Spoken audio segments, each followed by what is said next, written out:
Burke County, Georgia kept a secret so disturbing that 3 generations refused to speak of it openly. Between March 1838 and September 1839, 17 people died under mysterious circumstances at Willowbend Plantation, and not a single death certificate listed the true cause. Local physicians burned their records. The county clerk erased entire pages from the official register. When investigators from Savannah finally arrived in October 1839, they found a community united in silence, protecting something far worse than any crime they could imagine. What they discovered in a sealed root cellar beneath the main house would challenge everything the antebellum South claimed about civilization, medicine, and the lengths one woman would go to protect a lie that could destroy an entire family legacy. Before we continue with the story of Cordelia Rutledge and the ritual that consumed Willowbend Plantation, we invite you to subscribe to the Fear Files and leave a comment telling us which state or city you are listening from. Your support helps us bring more forgotten American mysteries to light. The truth began with a death that nobody questioned, because wealthy men dying suddenly in Georgia was common enough in 1838.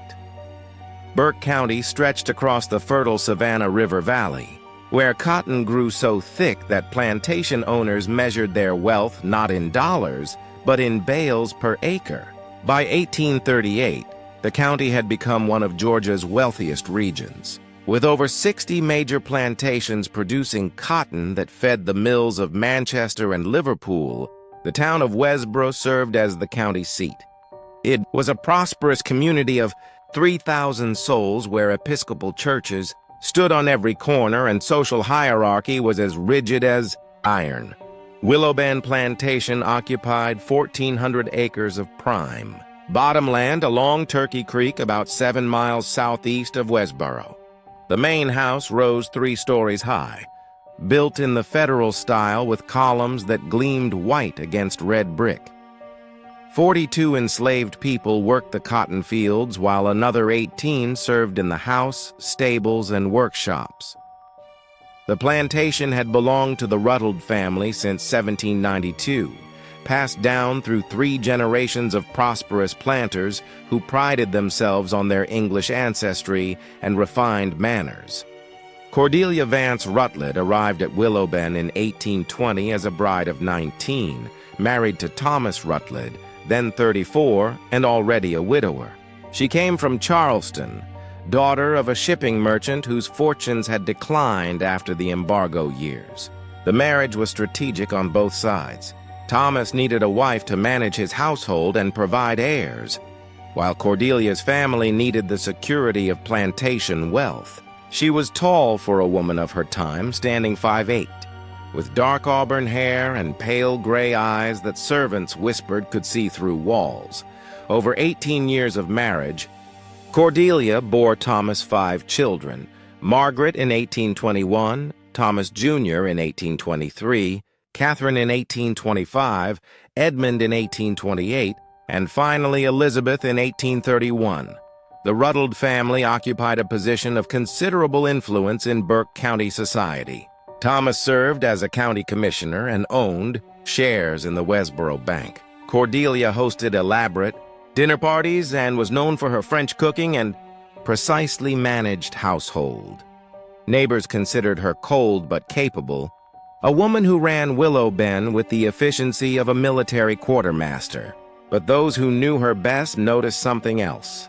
Cordelia kept extensive journals, writing by candlelight long after the household slept. She read medical texts ordered from Philadelphia and Charleston, unusual for a plantation wife whose education should have focused on household management and music. The plantation's enslaved community whispered about the mistress who walked the fields at dawn, examining workers with the intensity of a livestock appraiser, asking strange questions about their family histories and physical constitutions. Thomas Rutledge appeared to be a typical planter of his era, stern but not exceptionally cruel, focused on profit margins and maintaining social standing. He drank whiskey most evenings, smoked cigars on the veranda, and discussed politics with visiting neighbors. He attended the Presbyterian Church in Westboro every Sunday, occupying the Ruttled family pew with his wife and children arranged in order of age. Yet there were irregularities that few outside the family knew about. Thomas kept a separate bedroom from Cordelia after 1832, claiming her nighttime writing disturbed his sleep. He had suffered from recurring digestive complaints for several years. Treated by Dr. Silas Pemberton from Westboro with calomel and laudanum. The complaints worsened through 1837, though Dr. Pemberton found nothing particularly alarming in his examinations. The enslaved population at Willowben included 3 men who held unusual positions in the plantation hierarchy. Isaiah Drummond, age 32, worked as the head carpenter and was responsible for maintaining all structures on the property. His father had been a skilled craftsman from Virginia, and Isaiah inherited both the talent and the privileged position that came with essential skills. He was literate, having been taught to read by Thomas's father in the 1810s, so he could follow building plans and order supplies. Caleb Tucker, 28, served as the plantation's blacksmith and metal worker. He had been purchased from a failed plantation in South Carolina in 1829, specifically for his smithing skills. Caleb was powerfully built, standing over 6 feet tall, and was known for his quiet intensity and complete focus on his work. Unlike most enslaved workers, he lived in a separate cabin near the forge rather than in the quarters with the field hands. The third man was Josiah Mercer, 26, who worked as Thomas Rutledge's personal body servant and occasionally as a driver supervising field work. Josiah had grown up at Willowben, born to a house servant named Ruth, who had died of consumption in 1824. Thomas had taken an unusual interest in the boy's education, having him trained in various skills including reading, arithmetic, and the management of other workers. All 3 men shared certain physical characteristics. They were tall, well-built, lighter-skinned than most of the plantation's enslaved population, and possessed skills that elevated them above field labor. All 3 had been granted small privileges, such as keeping a portion of money earned from hiring out their skills to neighboring plantations, and all 3 bore the same peculiar birthmark, a crescent-shaped discoloration on their left shoulder blade, though this detail would not become significant until much later. Life at Willowben followed the rhythms common to cotton plantations in the Georgia lowlands. Spring planting began in March. The cotton bolls opened in September, and harvest consumed October and November. The enslaved population rose before dawn and worked until darkness with brief breaks for meals. Cordelia managed the household staff with exacting precision, maintaining inventories of every sheet, spoon, and candle. She personally supervised the kitchen, the dairy, the smokehouse, and the weaving house, where cloth was produced for the plantation's use. Thomas spent his days riding the fields, meeting with his overseer, and handling the business correspondence that connected Willowben to cotton factors in Savannah. He traveled to Westboro twice a week for business meetings and social engagements.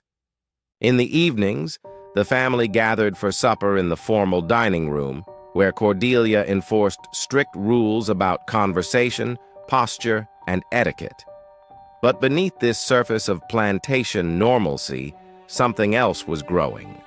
Cordelia's journals from 1836 and 1837, later discovered and partially destroyed, contained increasingly strange observations about bloodlines, inheritance, and what she called the persistence of traits across generations.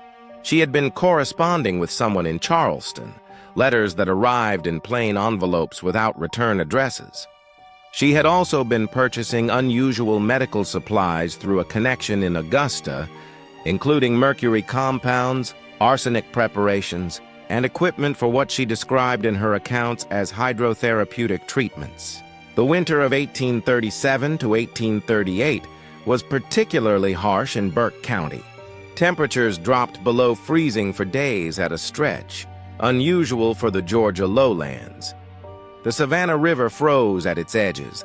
Enslaved people huddled in their cabins, burning whatever fuel they could gather. In the main house, fireplaces roared constantly, and the family wore layers of wool, even indoors. Thomas's health declined sharply that winter. His digestive complaints became severe cramping. He lost weight rapidly, his face taking on a gray, waxy appearance. Dr. Pemberton visited weekly, prescribing various remedies that seemed to provide no relief.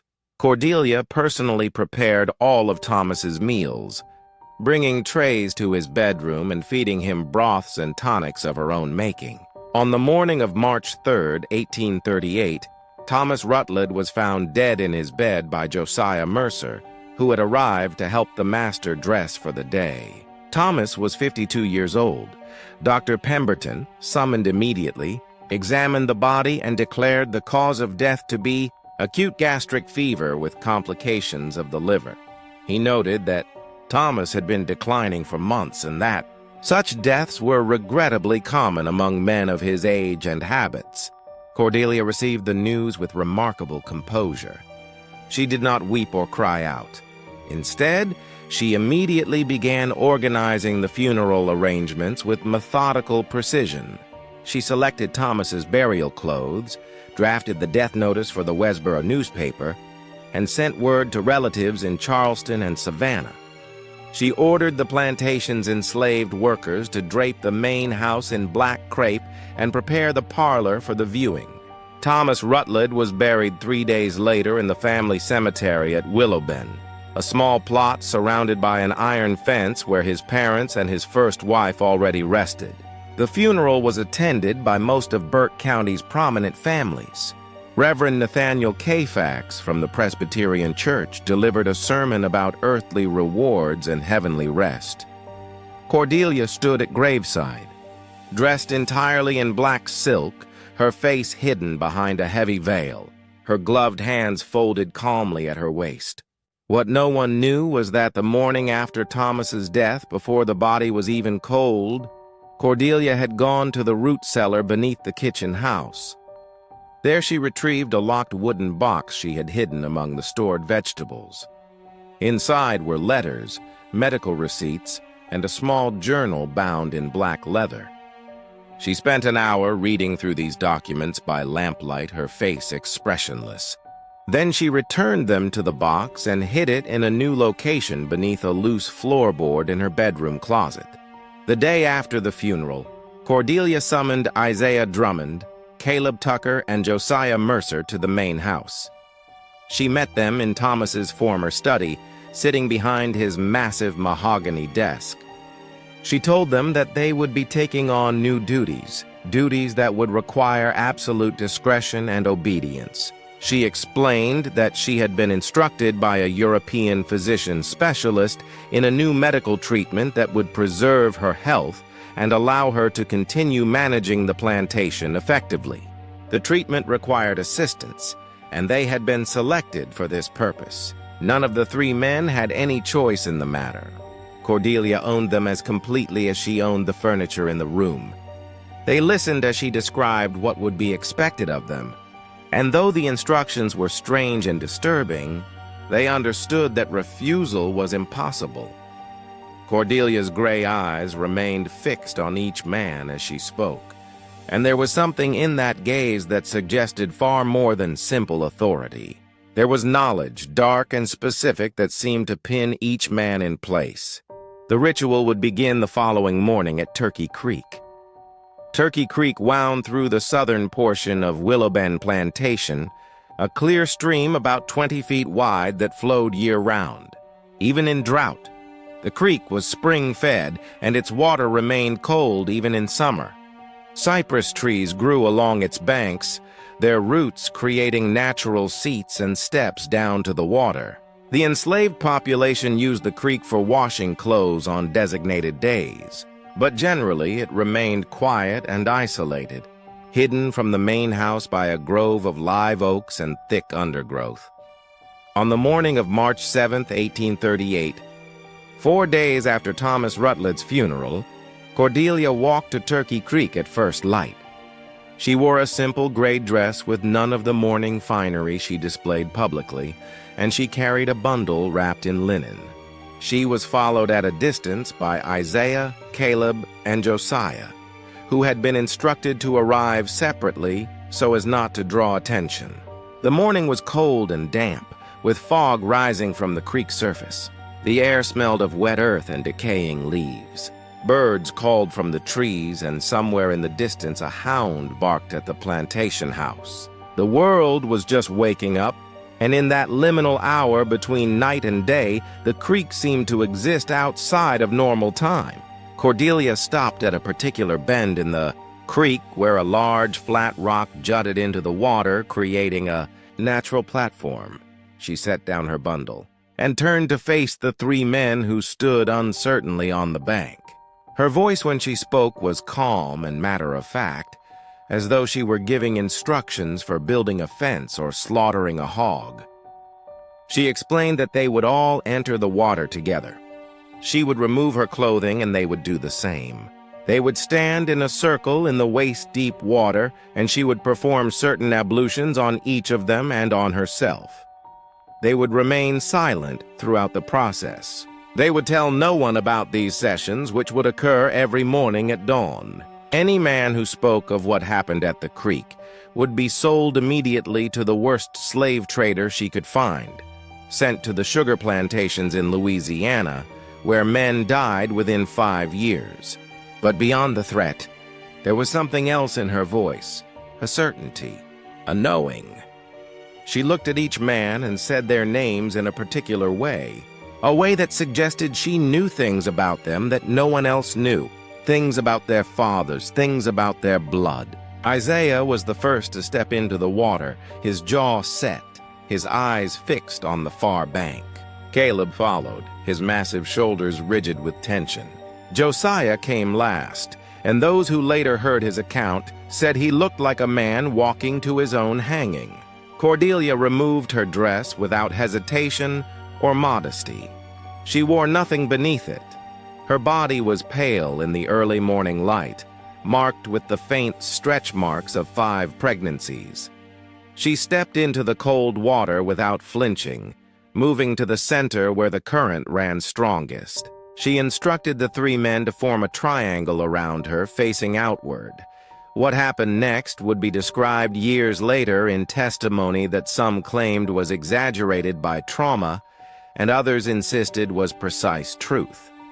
Cordelia produced from her bundle a collection of items: a razor, several glass bottles containing clear liquids, pieces of cloth, and a small leather-bound book. She opened the book and read aloud in a language none of the men recognized, something that sounded like Latin but wasn't quite. She then proceeded to wash each man with water drawn from the creek in a specific pattern: shoulders, chest, arms, back, legs. She used one of the liquids from her bottles, which burned slightly on the skin and smelled of chemicals and herbs. She recited phrases as she worked, her voice steady and rhythmic. The men stood rigid, staring at the trees, the sky, anywhere but at her or at each other. When she finished with the 3 men, she performed the same washing ritual on herself, her movements precise and methodical. Then she produced the razor and made small cuts on each man's left shoulder, directly over the crescent-shaped birthmarks. The cuts were shallow but deliberate, and she collected the blood that welled up on pieces of white cloth. She mixed this blood with more liquid from her bottles and then applied the mixture to her own chest and abdomen, rubbing it into her skin while continuing to recite from the book. The entire process took perhaps 30 minutes.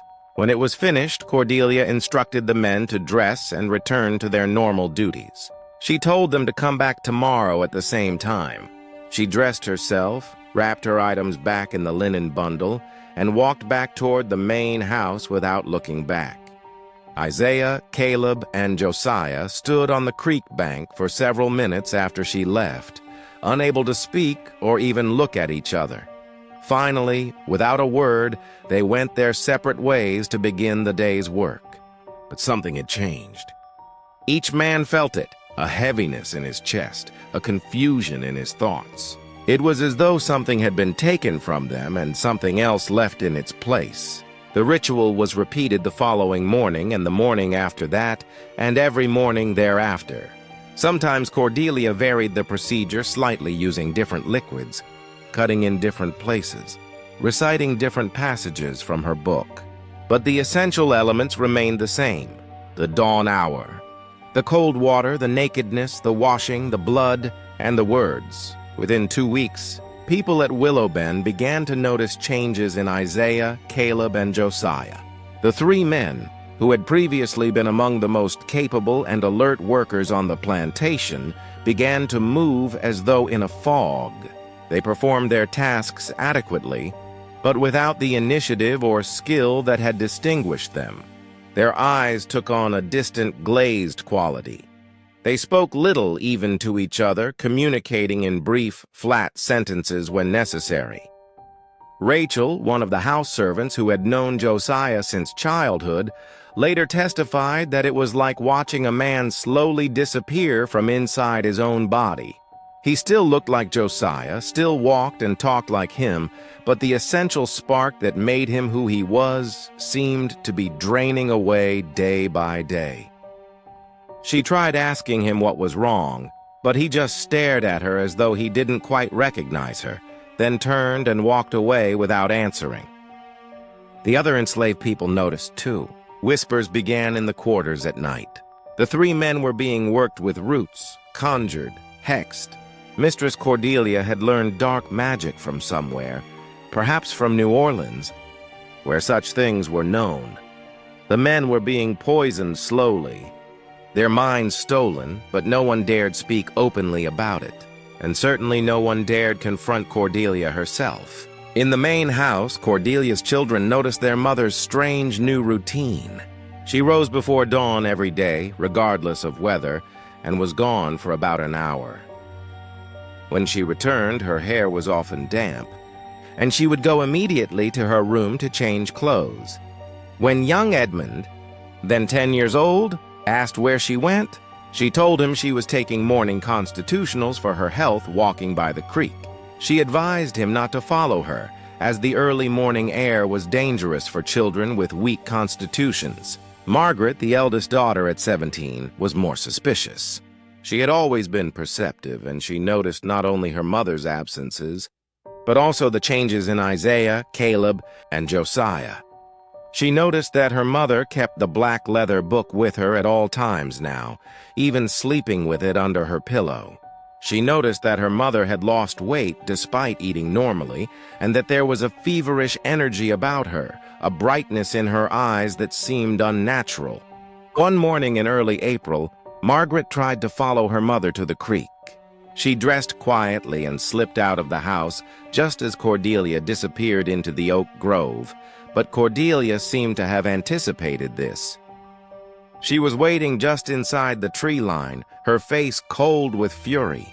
She grabbed Margaret's wrist hard enough to leave bruises and told her daughter in a voice barely above a whisper that if she ever followed again, if she ever spoke to anyone about her mother's morning walks, Cordelia would see to it that Margaret never married, never left Willow Bend, never had anything approaching a life of her own. Margaret, frightened by the intensity in her mother's eyes, fled back to the house. That night, Margaret wrote in her own diary, a leather journal she kept hidden in her wardrobe.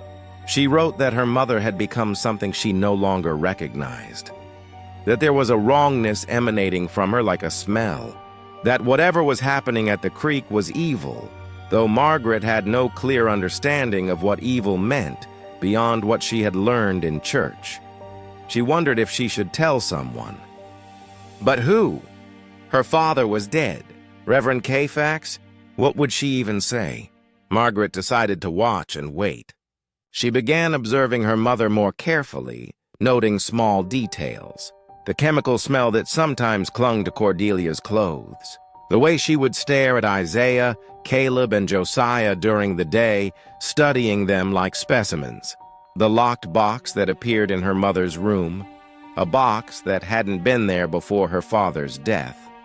Meanwhile, the spring planting season had begun in earnest.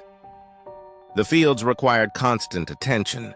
Cordelia supervised the work with her usual efficiency, meeting with the overseer, checking the accounts, ensuring that every task was completed properly.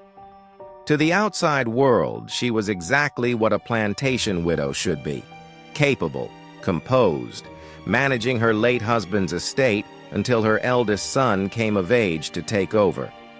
But at night, alone in her room, Cordelia wrote in her journals by candlelight. She recorded observations about the three men's deteriorating conditions. She noted changes in their vitals, their responsiveness, their physical capabilities. She wrote about dosages and frequencies. She referenced passages from medical texts and correspondence with someone she referred to only as Dr. H. She wrote about her own physical sensations, changes she believed were occurring in her body, improvements in her health that she attributed to the treatments, and she wrote about her late husband, Thomas. Though these entries were cryptic and bitter, she wrote about lies and discoveries and betrayals. She wrote about bloodlines and inheritances. She wrote about the need to correct what had been corrupted, to purify what had been tainted. Her handwriting in these passages became increasingly erratic, the letters slashing across the page with violent energy. If this disturbing ritual was giving you chills, share this video with a friend who loves dark mysteries. Hit that like button to support our content. And don't forget to subscribe to never miss stories like this. Let's discover together what happens next in the nightmare that consumed Willow Bend Plantation. By May 1838, the changes in Isaiah, Caleb, and Josiah had become impossible to ignore. All three men had lost significant weight. Their movements had become slow and uncoordinated. Isaiah, who had been capable of building complex structures from memory, now needed written instructions for even simple repairs. Caleb's metalwork became sloppy and imprecise. Josiah could barely remember instructions given to him an hour earlier. Dr. Silas Pemberton noticed the deterioration when he visited Willow Bend in late May to check on the family's health. The doctor was 63 years old, a graduate of the Medical College of Georgia in Augusta, and had been practicing in Burke County for over 30 years. He was a small, neat man with precise movements and a reputation for thoroughness. Though his medical knowledge was limited to what had been taught in the 1790s and what he had learned through decades of trial and error. Cordelia had invited Dr. Pemberton to examine young Elizabeth, who had developed a persistent cough. While treating the child, the doctor happened to see Josiah Mercer carrying firewood to the house. He was struck by the man's gaunt appearance and trembling hands. Later, while leaving, he encountered Isaiah attempting to repair a shutter and noticed the same disturbing symptoms: weight loss, tremors, and a peculiar vacant expression. Dr. Pemberton mentioned his observations to Cordelia, asking if there had been illness among the workers. Cordelia explained that the three men had been suffering from a recurring ague common in the lowlands, something she had been treating with quinine and calomel. The doctor accepted this explanation as malaria was indeed endemic to the region and often caused such symptoms. He offered to examine the men more closely, but Cordelia declined, saying she had the situation well in hand. However, Dr. Pemberton was troubled enough to mention what he had seen to his colleague, Dr. Francis Calloway, during a meeting of the Burke County Medical Society in Westboro later that week. The two physicians discussed the symptoms over brandy, trying to determine if there was some new fever spreading through the enslaved population. Dr. Calloway suggested that perhaps the men had been exposed to contaminated water or spoiled food. Dr. Pemberton agreed this was possible, but noted that no other workers at Willow Bend seemed affected.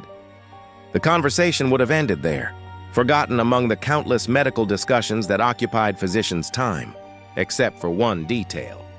Dr. Pemberton mentioned that Mistress Rutledge had claimed to be treating the men with quinine and calomel, but he had not observed the characteristic blue-gray discoloration of the gums and tongue that calomel typically produced when used regularly. This discrepancy lodged in his mind like a splinter. In early June, something happened that brought the situation at Willowbend to wider attention. Isaiah Drummond collapsed while working on repairs to the plantation's cotton gin. He simply fell forward unconscious and could not be revived for several minutes. When he came to, he could not remember where he was or what he had been doing. His speech was slurred, and one side of his face seemed to droop slightly. The overseer, a man named Marcus Dequa, reported the incident to Cordelia. She visited Isaiah in the carpenter's cabin where he had been taken to rest. She examined him briefly, then ordered that he be kept in his cabin and given only water and bread until he recovered. She said the man had been drinking, though Marcus knew for certain that Isaiah never touched alcohol, and there was no whiskey smell about him. 2 days later, Caleb Tucker suffered a similar collapse at the forge. He had been working iron when his legs simply gave out beneath him. Other workers found him lying on the ground, semi-conscious, muttering incoherently. Like Isaiah, he recovered slowly and could not explain what had happened. Cordelia's response was the same: isolation and minimal food. The enslaved community was now deeply frightened. 2 of their strongest men, men who had never been sick a day in their lives, were wasting away before their eyes. The whispers became more insistent. Mistress Cordelia was killing them slowly. She was feeding them poison or working roots on them. Some remembered old stories from Africa and the Caribbean about people who could steal souls, who could turn strong men into hollow shells. An elderly woman named Dinah, who had been brought from the Congo decades earlier and was respected for her knowledge of herbs and healing, approached Josiah Mercer one evening in mid-June. She begged him to tell her what was being done to him and the others. Josiah stared at her with those empty eyes and said nothing. Dinah tried pressing a protective charm into his hand, a small bag of roots and stones, but Josiah let it fall to the ground and walked away. Dinah went to the overseer Marcus Dequa, a rare step for an enslaved person to take as it risked severe punishment. She told him that the mistress was doing something evil to the 3 men, that she was draining their life force at the creek every morning. Marcus dismissed her claims as superstitious nonsense and threatened to have her whipped if she spread such wild stories. But privately, Marcus was beginning to have his own doubts about what was happening at Willowbend. Marcus Dequa was 35 years old, born in Louisiana to French-speaking parents, and had worked as an overseer on various plantations throughout Georgia and South Carolina. He was not a kind man. His profession did not allow for kindness, but he was observant and practical. He knew that plantations operated on routine and order, and what was happening at Willowbend was disruptive to both. He had noticed Cordelia's dawn absences. He had noticed the 3 men's deterioration. He had also noticed that the mistress seemed to be thriving in a way that was unusual for a recent widow. She had more energy, seemed younger somehow, moved with a vitality that contradicted her 43 years. It was as though whatever was draining from the 3 men was flowing into her. Marcus began making his own observations. He started rising early, positioning himself where he could see the path to Turkey Creek. He watched Cordelia walk that path each morning, followed separately by Isaiah, Caleb, and Josiah. He never went close enough to see what actually happened at the creek.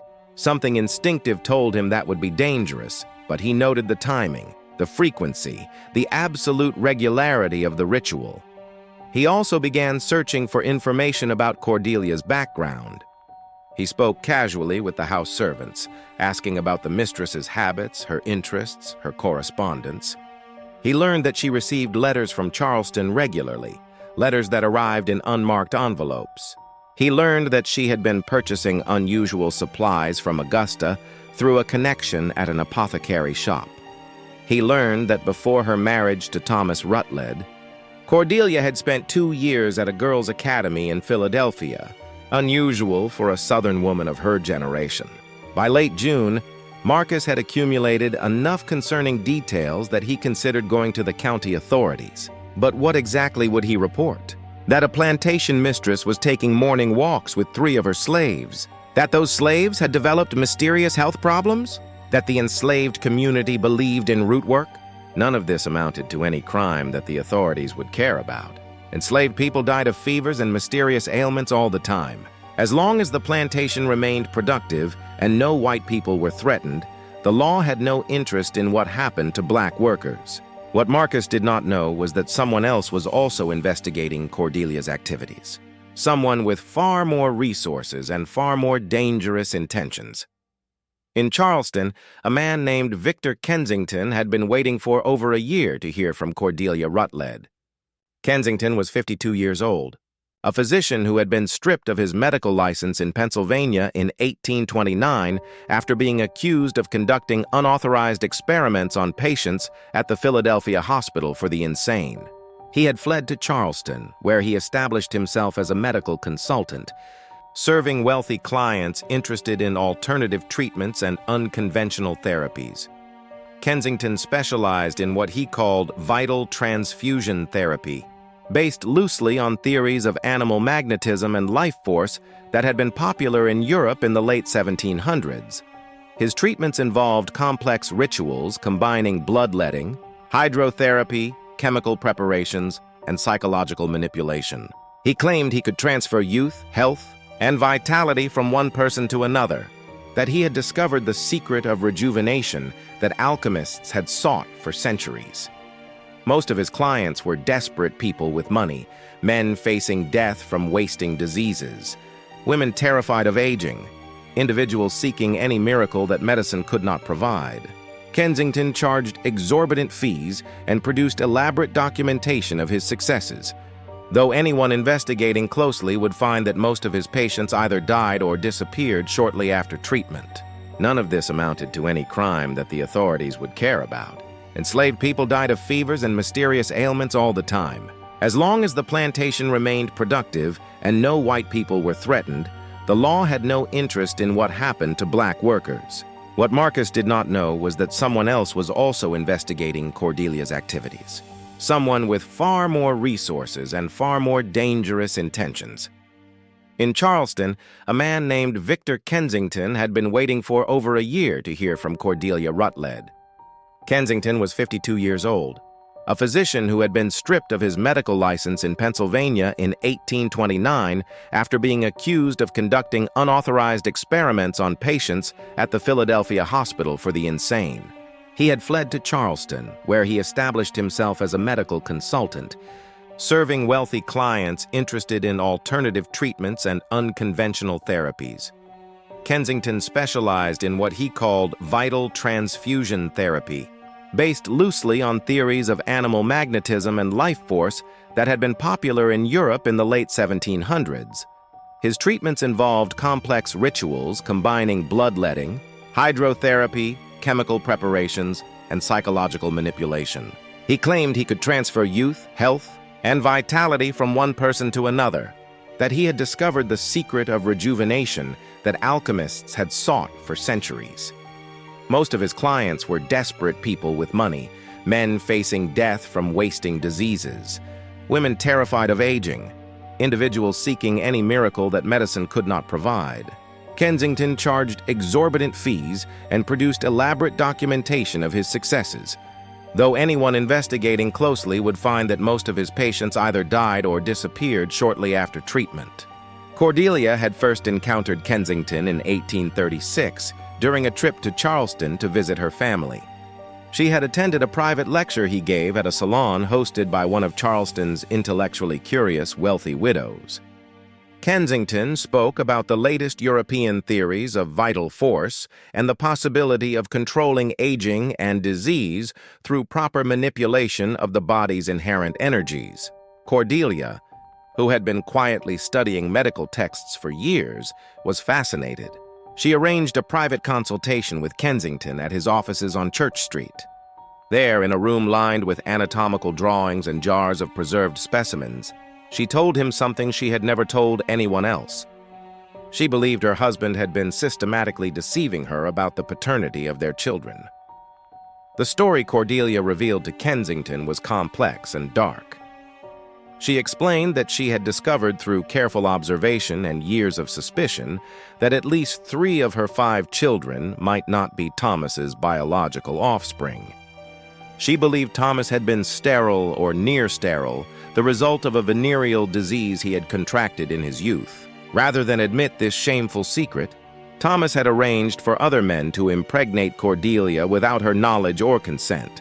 Cordelia claimed that Thomas had been drugging her periodically during their marriage, using laudanum and other substances to make her compliant and confused. During these episodes, other men had been brought to her bed. She believed Thomas had selected enslaved men from the plantation, men who resembled him enough that any children produced would be assumed to be his. This would allow Thomas to maintain the fiction of his virility and ensure the Ruddled line continued. She had no definite proof, Cordelia admitted, but the evidence was persuasive. Her first child, Margaret, looked nothing like Thomas and bore a striking resemblance to certain physical features she had observed in the enslaved population at Willowben. Her second son, Thomas Jr., was darker complexioned than either parent, with hair texture that suggested mixed ancestry. She had noticed the same crescent-shaped birthmark on 3 of her children that she later observed on Isaiah, Caleb, and Josiah, 3 men who had all been born at Willowben in the years just before her own children. Whether Cordelia's theory was true or a delusion born of years of unhappy marriage and isolation is impossible to determine with certainty. But she believed it absolutely, and that belief had transformed into an obsession that consumed her completely. She told Kensington that she wanted revenge. She wanted to destroy the men who had been used to humiliate her, to violate her without her knowledge or consent. But more than revenge, she wanted something else. She wanted to reclaim what had been stolen from her.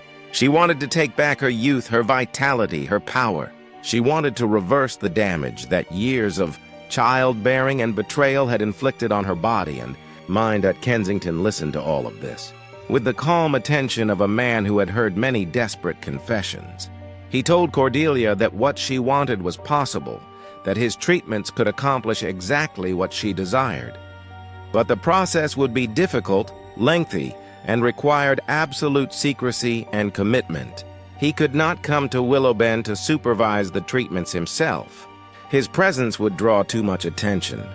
Instead, he would provide detailed written instructions, the necessary chemical preparations, and ongoing guidance through correspondence. The cost would be substantial, $5,000 paid in installments plus the cost of supplies. Cordelia agreed immediately. She had her own money inherited from her father and carefully managed over the years of her marriage. She would pay whatever Kensington asked.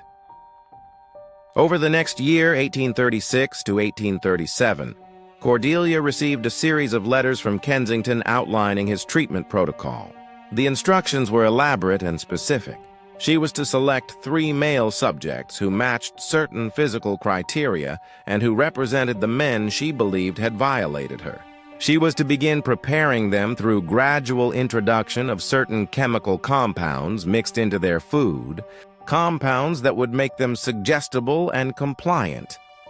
Once Thomas died, Cordelia could begin the full treatment protocol, which involved daily ritual bathing, bloodletting, application of various tinctures and preparations, and recitation of specific verbal formulas that Kensington claimed would facilitate the transfer of vital energy from the subjects to herself. The formulas Kensington provided were a mixture of legitimate medical terminology and complete fabrication. He borrowed from Franz Mesmer's theories of animal magnetism, Samuel Hahnemann's homeopathic principles, and various European occult traditions, blending them into something that sounded scientific but was essentially theatrical poison. The chemical preparations he sent included mercury compounds, arsenic solutions, digitalis extracts, and various alkaloids derived from plants. These substances, administered in carefully calibrated doses, would gradually destroy the subject's nervous systems while creating the illusion of vital force being drained away. The psychological component was equally important. Kensington instructed Cordelia to maintain absolute dominance over the subjects to create an atmosphere of inevitability and helplessness. The nakedness, the cold water, the bloodletting, the incomprehensible verbal formulas, all were designed to break down the subject's sense of self and resistance. The regular dosing with chemicals would do the rest, gradually destroying cognitive function, while Cordelia convinced herself that she was absorbing their youth and vitality. But Kensington had another purpose beyond simply providing Cordelia with her desired revenge. He was documenting everything she reported back to him, compiling data for a monograph he planned to write about vital transfusion therapy. Cordelia's case was perfect. She had access to subjects who could not refuse or report the experiments. She had the intelligence and education to follow complex protocols, and she was motivated by a fanatical belief that made her the ideal collaborator. He had no moral qualms about what he was asking her to do. To Kensington, enslaved people were simply convenient experimental subjects, no different from the asylum patients he had used in Philadelphia. There was, however, one element of the arrangement that Kensington had not revealed to Cordelia. He had been corresponding with another party, someone else in Burke County, who had their own interest in what was happening at Willow Bend Plantation. This third party was paying Kensington a substantial additional fee for regular reports on Cordelia's activities and state of mind. And this same party was preparing to use the information for purposes that would destroy Cordelia completely. July 1838 brought oppressive heat to Burke County. Temperatures climbed above 90 degrees by mid-morning and stayed there until sunset. The air hung thick and still, heavy with moisture from the Savannah River. In the cotton fields, enslaved workers moved slowly through the rows, tending plants that grew lush and green in the wet heat. In the main house at Willow Bend, the family retreated to the coolest rooms and tried to sleep through the worst of the afternoon heat. Cordelia continued her dawn rituals without interruption despite the weather.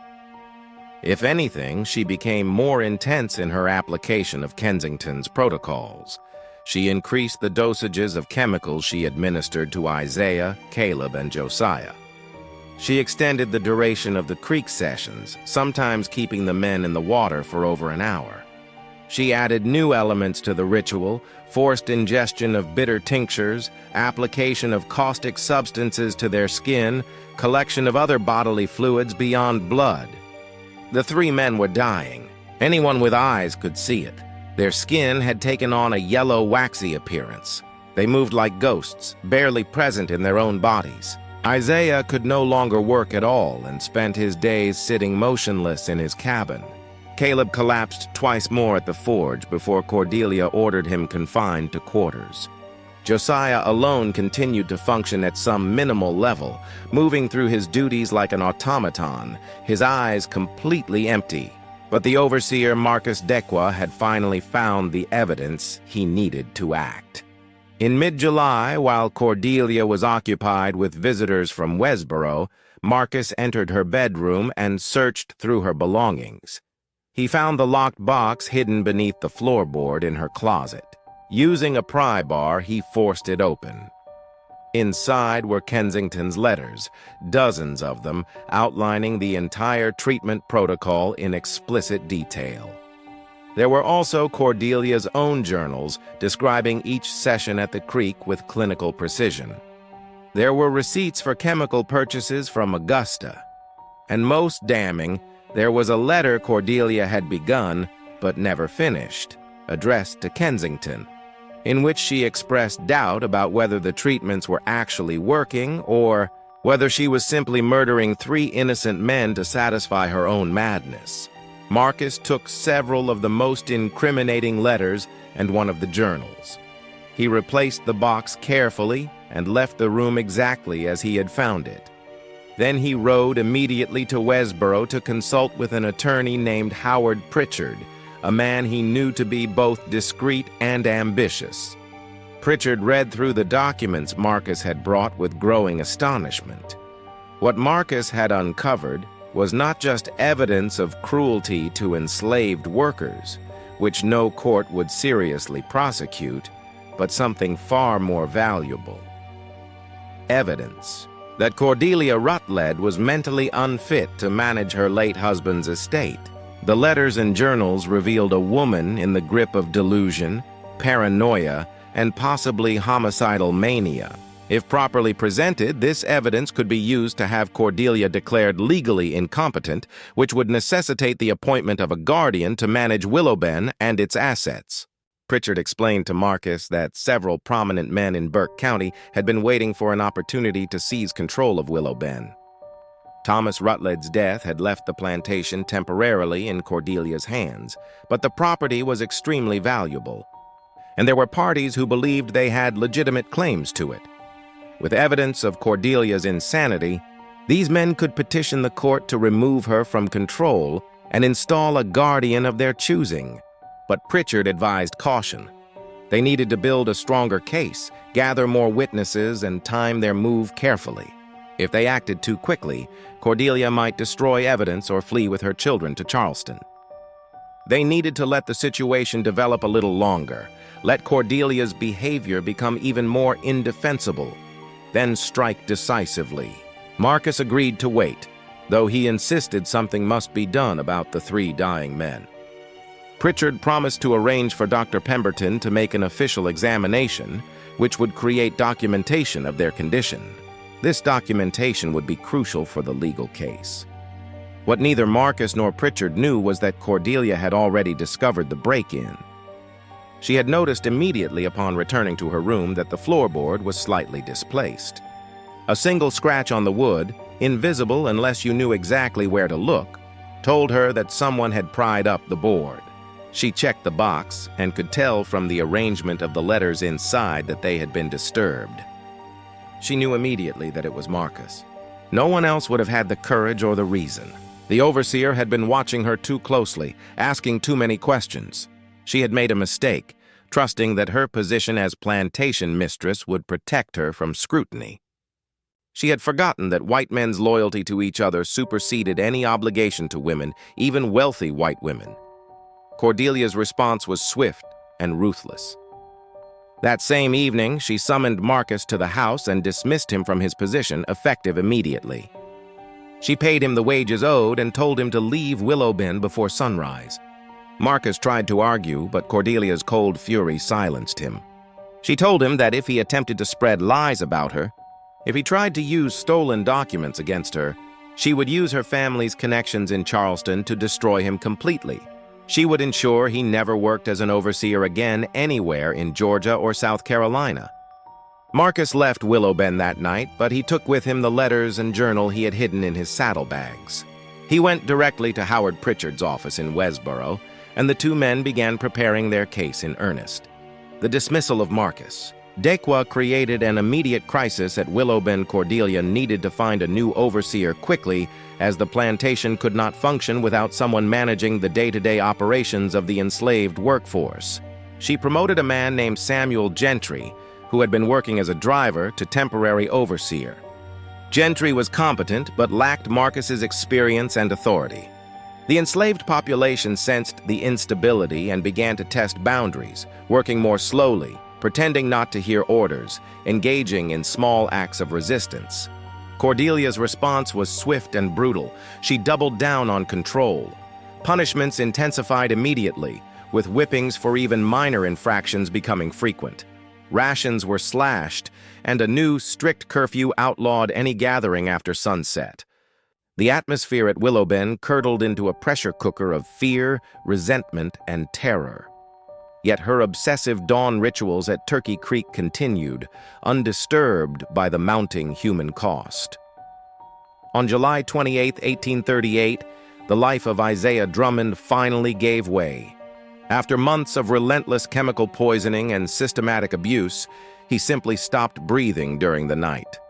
Cordelia demanded his immediate, unceremonious burial in the enslaved cemetery at the edge of the property, forbidding any sign of mourning. In the plantation ledger, she coldly recorded the cause as fever and consumption, then, bizarrely, intensified her cruel treatments of the remaining two men, as if Isaiah's death had only fueled her obsession. In early August, Margaret Rutledge made a desperate decision. She could no longer remain silent while her mother descended into madness and murder. She wrote a letter to her maternal aunt in Charleston, Catherine Vance, describing in careful detail what she had observed at Willowben. Her mother's strange behavior, the dawn absences, the deterioration of the three enslaved men, Isaiah's recent death, and the pervasive sense that something evil had taken hold of the plantation. Margaret mailed the letter secretly through a trusted house servant who was sent to Westboro on an errand. The letter reached Charleston 10 days later. Catherine Vance, a widow herself and a woman of considerable social standing, was horrified by what she read. She immediately wrote to Dr. Pemberton asking him to visit Willowben and assess Cordelia's mental state. She also wrote to the county probate judge expressing concern about her niece's welfare and her sister-in-law's fitness to manage the Rutledge estate. These letters, arriving almost simultaneously with the legal maneuverings Howard Pritchard was orchestrating, created a convergence of pressure on Cordelia. By late August, multiple parties were moving against her. Though she was not yet aware of the full extent of the conspiracy, Dr. Pemberton visited Willowben on August 20th, ostensibly to check on the family's health. He examined all 5 children and found them reasonably healthy, though young Edmund showed signs of nervous strain. When the doctor asked to examine Caleb Tucker and Josiah Mercer, whose deteriorating conditions had been reported to him, Cordelia initially refused. She insisted the men were suffering from ordinary summer fevers and that she was treating them appropriately. Dr. Pemberton pressed the issue and Cordelia finally relented. She led him to the cabin where Caleb lay in a filthy cot, barely conscious. The doctor's examination revealed extreme emaciation, signs of heavy metal poisoning, including blue-gray discoloration of the gums and fingernails, neurological damage evidenced by tremors and lack of coordination, and what appeared to be chemical burns on the man's shoulders and chest. Dr. Pemberton was shocked. These were not symptoms of any natural fever. He insisted on examining Josiah as well and found similar signs of poisoning and abuse. He confronted Cordelia directly, asking what treatment she had been administering. Cordelia, her composure finally cracking, told him about the European physician's protocol, about the therapeutic bathing, about the tinctures and preparations designed to cure her own declining health.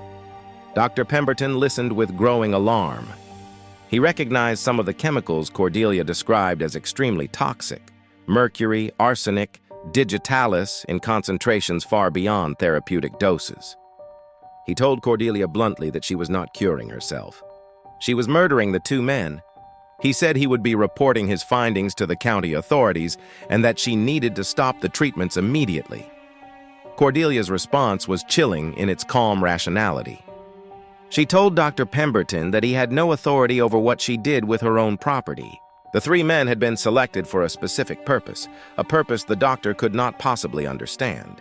They had violated her in ways that transcended physical assault.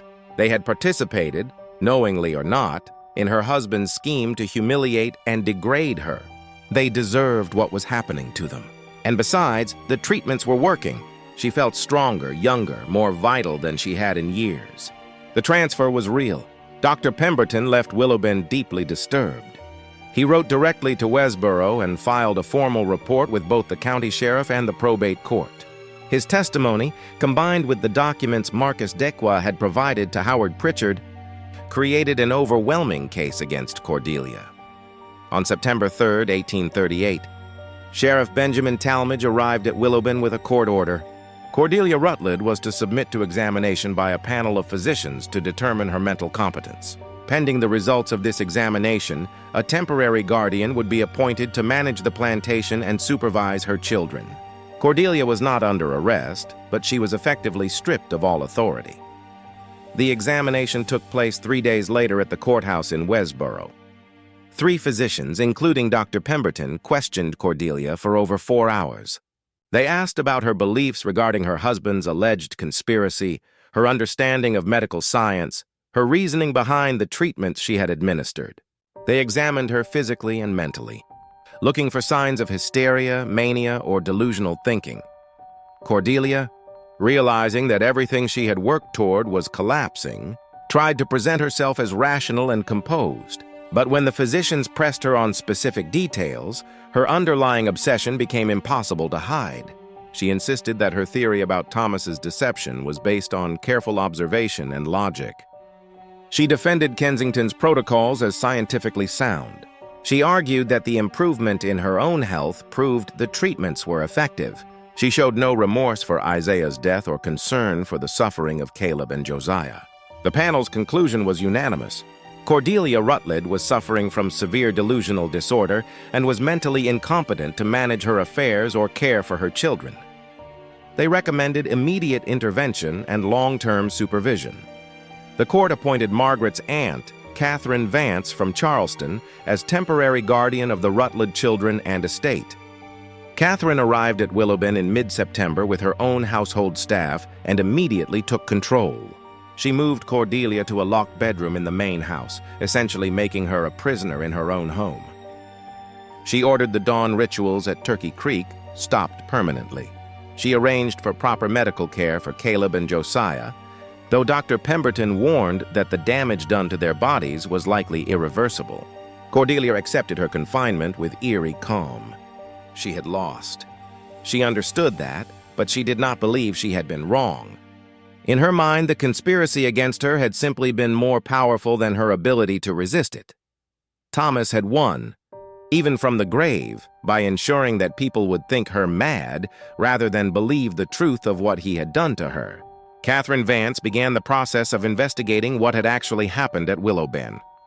She hired investigators to track down Victor Kensington in Charleston. They found his offices abandoned, his landlord reporting that he had left the city suddenly in early September, owing several months' rent. Investigators had cleared his personal effects. But what they found hidden were documents that cracked the case wide open. They exposed the full extent of his fraudulent medical practice and his secret communication with Cordelia. Even more shocking, they discovered letters between him and Howard Pritchard, the attorney who had worked with Marcus Dequa. These letters revealed Pritchard was Kensington's other client, the third party funding the reports on Cordelia's activities. Pritchard, it turned out, had been deliberately letting conditions at Willowben deteriorate. He was waiting for Cordelia to commit acts so egregious her removal would be legally certain. His goal was to have himself appointed guardian of the estate, seizing control of Willowben's massive assets. The entire conspiracy collapsed when Catherine presented this damning evidence to the probate court. Pritchard was disbarred and fled Burke County before he could be prosecuted. Marcus Dequa, who had been an unwitting pawn in Pritchard's scheme, provided testimony about everything he had observed. The court acknowledged that while Cordelia had indeed committed terrible acts, she had also been manipulated by Kensington and allowed to spiral into madness by men who saw profit in her destruction. The question remained, what had Thomas Rutledge actually done? Had he truly orchestrated the complex deception Cordelia believed, or had her theory been pure delusion from the start? Catherine Vance commissioned a private investigation, hiring a former Charleston police detective to examine the question. The detective spent weeks reviewing Willowben's records, interviewing elderly servants, and tracing the histories of Isaiah, Caleb, and Josiah. What he discovered was both more complicated and more tragic than anyone had imagined. Thomas Rutledge had indeed suffered from mumps in his 20s, an illness that often caused sterility in adult men. Medical records from his first marriage showed that his first wife had never conceived during 8 years of marriage, unusual for a couple with no apparent fertility issues on the wife's side. But Thomas had not drugged Cordelia or arranged for enslaved men to impregnate her against her will. Instead, he had done something far more calculating and cruel. He had deliberately fathered children with enslaved women before his marriage to Cordelia, children he kept at Willowben and raised as valuable, skilled workers. When Cordelia failed to conceive during the first 2 years of their marriage, Thomas had begun a campaign of psychological manipulation, suggesting that perhaps the problem was with her, that perhaps she was barren, that perhaps God was punishing her for some sin. Then, When Cordelia did conceive after Thomas had started giving her fertility tonics that were actually just harmless herbs, he encouraged her to believe the children were miracles, proof of divine intervention. But Cordelia, perceptive and intelligent, had noticed the physical resemblances between her children and certain enslaved workers. She had drawn conclusions that were partially correct. Her children did share bloodlines with Isaiah, Caleb, and Josiah, but not because those men had been brought to her bed. Because those three men were Thomas's children, her children's half-brothers, making her own offspring products of Thomas's earlier relationships with enslaved women. Thomas had kept his mixed-race children at Willowben, given them elevated positions, taught them skills, and even provided small privileges, all while maintaining the fiction that they were simply talented workers. He had created a complex web of secrets and lies, never intending for Cordelia to learn the truth. He had assumed his secrets would die with him, but Cordelia, through years of observation and suspicion, had pieced together a version of the truth that was close enough to reality to drive her to madness. She had been correct that her children shared blood with the three men. She had been correct that Thomas had deceived her about the fundamental nature of their family. But she had constructed the mechanism of that deception in a way that transformed her from victim into perpetrator, from wronged wife into murderer. Caleb Tucker died on September 24, 1838, his body finally succumbing to the accumulated poison Cordelia had, administered over 6 months. Josiah Mercer survived but remained in a state of permanent cognitive impairment, unable to work or care for himself. He lived another 8 years at Willowben, cared for by other enslaved workers, a living ghost of what he had been. Cordelia Rutledge was never prosecuted for murder. Under Georgia law in 1838, the killing of enslaved people by their owners was not legally considered murder, though it could be prosecuted as malicious destruction of property. Catherine Vance, horrified by the entire situation and wanting to protect the Rutledge children from further scandal, arranged for the matter to be handled quietly. In November 1838, Cordelia was committed to the Georgia Lunatic Asylum in Milledgeville. She lived there for 14 years, dying of pneumonia in 1852 at age 57.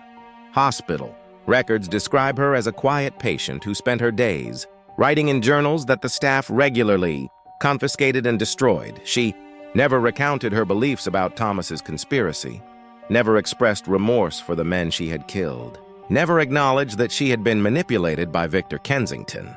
The Rutledge children were raised by their Aunt Catherine in Charleston. Margaret married a physician from Philadelphia in 1842 and never returned to Georgia. Thomas Jr. attended university in Virginia and eventually sold Willowben in 1856, wanting nothing to do with the plantation where such horror had occurred. The younger children, Catherine, Edmund, and Elizabeth, were told edited versions of what had happened, stories that omitted the worst details of their mother's crimes. Victor Kensington was never found. Some reports placed him in New Orleans in the early 1840s, still practicing his fraudulent medicine under a different name. Others claimed he had fled to Mexico or South America. He left behind dozens of victims across the American South, people he had exploited with false promises of rejuvenation and vitality transfer. By 1850, his name had disappeared from all medical directories and city records as if he had never existed at all. The truth about Thomas Rutledge's secret children was never made public during the lifetime of anyone involved. The children he had fathered with enslaved women, except for the 3 Cordelia had murdered, were sold away from Willowben after Catherine Vance took control of the estate. Their descendants scattered across Georgia and beyond, never knowing their connection to the prominent Rutledge family. Willowben Plantation continued to operate under various owners until the Civil War. The main house was burned by Sherman's troops in 1864 during the March to the Sea. After the war, the property was subdivided and sold to former Confederate soldiers trying to rebuild their lives. By 1880, the original plantation had been broken into 6 separate farms, and the name Willowben had been largely forgotten, except by the oldest residents of Burke County. Turkey Creek still flows through what was once the Rutledge property, clear and cold. But the banks where Cordelia conducted her rituals became overgrown and avoided by local people. In the 1870s and 1880s, freed men living in the area refused to fish or wash clothes in that particular bend of the creek. They told their children that the water there was cursed, that it had tasted blood and would never run clean again. By the 1890s, even white farmers avoided the spot, though they could not say exactly why, except that it felt wrong, that the air seemed heavier there, that birds did not sing in the cypress trees along that stretch of water. In 1891, a farmer plowing land that had once been part of Willow Bend's fields unearthed a wooden box buried about 3 feet deep. Inside were glass bottles with residues of strange chemicals, rusted medical instruments, and water-damaged papers covered in handwriting that had faded to illegibility. The farmer, unsettled by the discovery, reburied the box and never spoke of it to anyone except his wife. When he died in 1903, she burned his diary, which contained a description of the find, saying only that some secrets were meant to stay buried. The most chilling remnant of the Cordelia Rutledge case surfaced in 1899, when a Charleston attorney named Robert Dunor was settling the estate of an elderly widow named Catherine Vance, who had died at age 94. Among her personal effects, carefully preserved in a locked trunk, was a collection of letters and documents related to her sister-in-law's crimes at Willow Bend 60 years earlier. One letter in particular stood out, written by Cordelia to Margaret in 1846 from the asylum in Milledgeville. Dunor read the letter only once before deciding it should never be made public. He described its contents years later to a colleague, saying, "The woman wrote with such clarity about her own madness, such understanding of what she had done and why, that reading her words was like looking into an abyss. She knew she had murdered innocent men. She knew the physician who advised her was a fraud. She knew her theory about her husband's conspiracy was built on fragments of truth, twisted by paranoia into something monstrous. But even knowing all of this, even after years of confinement and reflection, she could not say she would have acted differently. That was the most disturbing thing. Not that she was mad, but that she understood her madness and embraced it anyway." Dunor burned Cordelia's letter along with most of the other documents from Catherine Vance's trunk. He kept only a few items: receipts from the asylum showing payments for Cordelia's care, a brief account Margaret had written in 1840 describing her mother's final lucid conversation before being committed, and a single page from one of Cordelia's journals. Dated March 10, 1838, 1 week after Thomas's death and 3 days into the Creek rituals. The journal entry, which Dunor preserved because he believed it was historically significant, despite being deeply disturbing, read, "I have begun the treatments Dr. H prescribed." The 3 subjects responded as expected to the initial procedures. I felt nothing during the first session. No transfer of vitality, no sensation of renewal. But today, the 3rd day, I felt something. Perhaps it was only the cold water shocking my body to wakefulness. Perhaps it was the satisfaction of finally taking action after years of helpless rage. Or perhaps the treatments do work, and what I felt was the beginning of the restoration Dr. H promised. I cannot yet be certain, but I know this: I will continue. I have gone too far to stop now. Even if doubt whispers that I am simply murdering 3 men to feed a delusion, the doubt itself must be crushed. Faith in the treatment is part of the treatment. I must believe. This single page remained in the Dunor family archives until 1947, when the attorney's grandson donated it to the Georgia Historical Society along with a brief explanatory note. The society cataloged it but did not display it or make it available to researchers, judging the content too disturbing and the provenance too questionable. It remains in their restricted collection to this day, available only to scholars who can demonstrate legitimate academic purpose. In Burke County, the story of Cordelia Rutledge and the rituals at Turkey Creek became a cautionary tale whispered among the elderly. A story about the dangers of grief and obsession, about the evil that could flourish in a society built on slavery and absolute power. But with each retelling, details were altered or forgotten. By the 1920s, most people who heard the story assumed it was pure legend, a ghost story invented to frighten children away from dangerous water. The last person who remembered the events firsthand was a woman named Sarah Drummond. born in 1835, who had been Isaiah Drummond's niece. She lived to the remarkable age of 106, dying in 1941. In her final years, living with her great-granddaughter in Augusta, she would sometimes speak of her uncle Isaiah, the carpenter who had been murdered by the mistress at Willowben. She described him as a kind man, talented and intelligent, who'd been given no choice but to obey when called to the creek each morning. She said that toward the end, he had told her that dying was not the worst part. The worst part was forgetting who he was while still being alive, feeling himself disappear piece by piece, while his body continued to function. Sarah wept when she spoke of this even 70 years after his death, saying that some cruelties were so profound they echoed across generations. When Sarah Drummond died in 1941, the last living link to the Willowben horror died with her. The few documents that survived, scattered across family archives and historical society collections, were too fragmentary to tell the complete story. Future generations would know that something terrible had happened at a plantation in Burke County in 1838, that a woman named Cordelia Rutledge had been committed to an asylum for unspecified crimes against enslaved workers, that 3 men had died under mysterious circumstances. But the full scope of the horror, the psychological complexity of the crime, the web of deception and fraud that had enabled it, all of this was lost to time. What remains is Turkey Creek, still flowing through Burke County, its water still cold and clear. The bend where Cordelia conducted her rituals is unmarked and unremarkable, indistinguishable from 1,000 other places along 1,000 other southern creeks. But the water remembers, the land remembers, and in the memories of descendants who still live in Georgia, scattered fragments of the story persist, distorted by time but never quite disappearing, like bloodstains that no amount of scrubbing can fully erase. This mystery shows us how easily desperation and betrayal can transform a person into something unrecognizable, how the systems of power and oppression in the Old South created conditions where such horrors could occur with minimal legal consequence. It reveals the darkest aspects of a society built on slavery, where human beings could be tortured and killed with almost no accountability, where women's rage and trauma could find expression only in violence against those even more powerless than themselves, where medical charlatans preyed on the desperate and vulnerable, and where family secrets could poison multiple generations. What do you think of this story?